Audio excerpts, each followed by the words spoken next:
Welcome back to Mornings with Dave King and Matt Martin. And I want to say that Eddie McBride is out of town. He's on vacation, but we've got Norma Johnson from the Lubbock Chamber of Commerce. Norma, how's it going? It's going great. How are y'all doing this morning? I'm doing well. We're here. Yeah, we're here. That's right. But the Chamber of Commerce right now, I think, has one of the frontline jobs, if you want to call it that. You've got to deal with businesses on a daily basis when they're going through what they're going through right now. A lot of businesses at 50% here in Lubbock. How is that affecting the businesses right now? You know, after all this time, I've got to say one thing that we can sure be proud of is the way that businesses have been able to adapt. It takes an entrepreneurial spirit to own a business and start a business and run a business to begin with. And so when challenges get thrown their way, entrepreneurs are good at handling those. And so they have learned to adapt. Now, that said, we really, really are looking toward the light at the end of the tunnel with the announcement yesterday, the exciting announcement about a effective potential vaccine on its way, because small businesses can only take so much, and we are standing alongside them every day just to try to make sure that we can get as many of them through this crisis as possible. So it's nice yesterday to have seen sort of a light at the end of the tunnel. I know we're all looking forward to that. Now, I know that there's not many businesses that are new businesses opening up right now during all of this. I know that HEB, I think, opened up very successfully, but a lot of businesses have decided to hold off on moving into the Lubbock area. Have you had a lot of people canceling plans to expand? Amazingly, our ribbon cuttings have continued on an active basis. We're conducting those in person, and we're doing those in a safe and socially distanced manner, taking all precautions.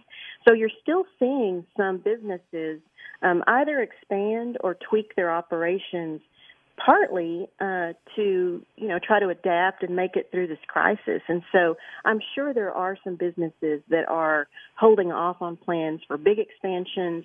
But even during the crisis, we've seen businesses take on some new ventures, and frankly, that's been pretty encouraging. There are some business sectors that have continued to plow along in a favorable manner. And so it's always encouraging when we get a call from someone that wants a ribbon cutting because they're taking on a new product line or any number of things. And so there's probably been a bit of a slowdown, but we have continued to see activity. And so I'm sure that it'll pick back up, pretty quickly as soon as we can get through this crisis.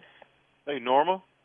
Yes, sir. Tell me, what is, of course, the chamber you're still going on as the best, as normal as you can, I'm sure. We are. We're continuing to go on as normal. We've still got a lot of our, normal recognitions and activities and even events going on. Even though anything that we are conducting, we're doing in a socially distanced, distanced, taking all precautions in a responsible manner. But even, some things don't stop for us. And so some of the work that we do, for instance, in advocacy, looking out for the interests of business, have continued much as usual. I know you guys have visited with Eddie in some of the past visits about the work that we have partnered with the West Texas Home Builders Association, the Lubbock Apartment Association, and the Lubbock Association of Realtors on impact fees, for instance, down at the city council and with the city council. And so some of that work has continued as usual. Just today, for instance, all eyes for a lot of us at the chamber, and I know a lot of people in the business community, are going to be on the Supreme Court when the oral arguments for the Affordable Care Act, for a major case potentially with the Affordable Care Act. We'll hear oral arguments at 9 o'clock this morning in the Supreme Court. And the chamber's been very heavily involved through the years in federal health care policy and in health care solutions for our members. And so there's a lot of work that continues on as usual. So, as far as the Affordable Care Act, I know that this is a big case, potentially, especially with Amy Coney Barrett being the newest Supreme Court there. It's one of the first cases she's going to hear and be a part of. But as far as the small businesses, what would be best for small businesses? Would it be better for them to change the Affordable Care Act, or do we have businesses now that actually want to keep it? We have found that the best thing, and this is based on our experience at the Chamber. Of course, a lot of people are aware that in 2006 we launched the first healthcare cooperative for small businesses in Texas, and it proved to be very successful over the years, saving businesses millions of dollars.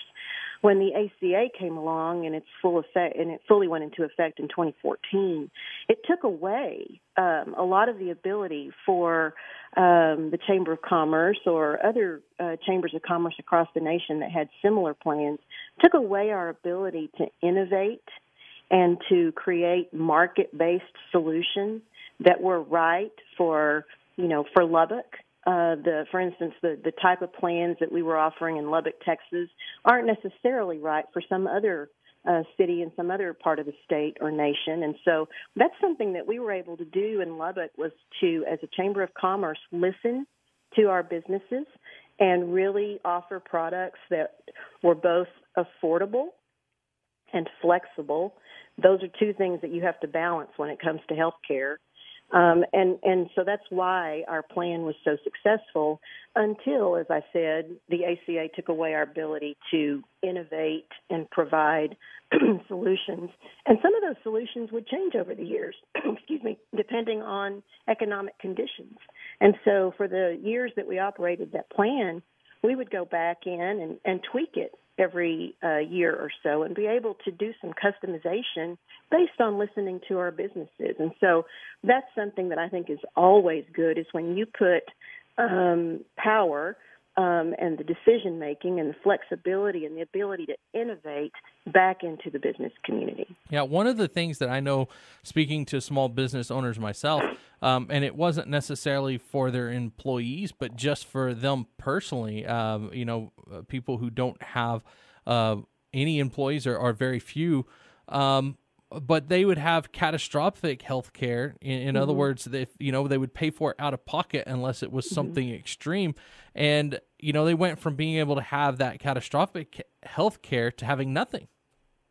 That's right. When we first introduced our health plan back in 2006, one of the things that was included was a very affordable catastrophic health care plan that businesses could provide for their employees. And if employees wanted to, out of their own pocket, upgrade to something that was a little bit more robust, they could do that.